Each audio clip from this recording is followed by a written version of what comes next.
We're more aware than ever of the impact we're having on our planet, and carbon offsetting promises a way to pay for a clear conscience. But can we really buy our way out of a climate catastrophe?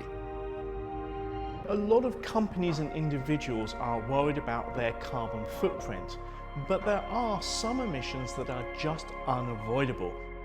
Carbon offsetting is a way of removing or avoiding CO2 being put into the atmosphere.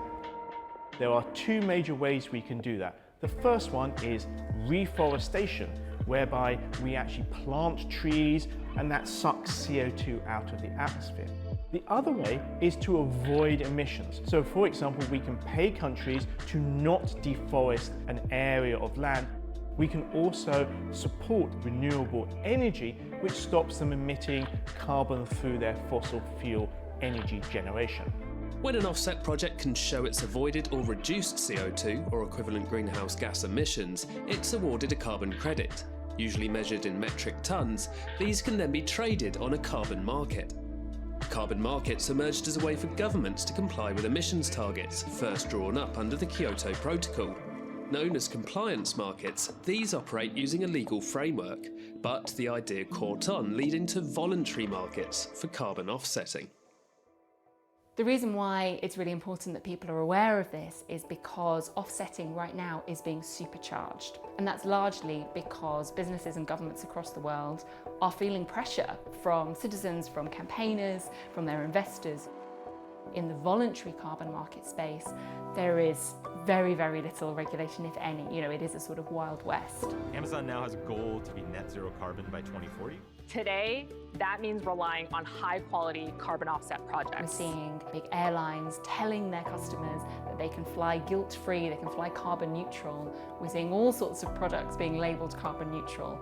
We need to work really hard and tighten up the regulations to make sure that we can trust that an offset is a real offset.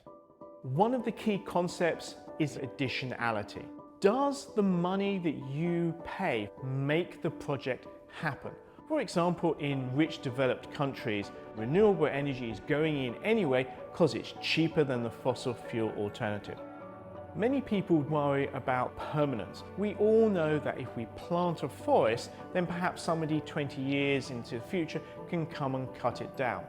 There is also an issue with leakage, which is if we save a forest, all that does is shift the deforestation and we have no net gain. We can also see that most of the companies and governments that are relying on offsetting are based in the global north and trying to pass over that burden for countries in the global south.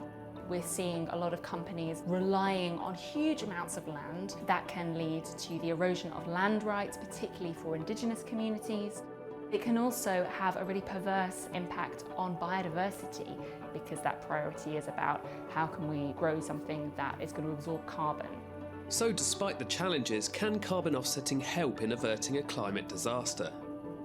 As long as these projects are well regulated and are actually verified on a regular basis, they can be a really positive environmental change around the world. But they are not the solution. The solution to climate change is rapid decarbonisation of our energy systems. One of the real dangers with offsetting is that delaying or undermining the reduction of emissions at source is putting us all at greater risk of climate breakdown.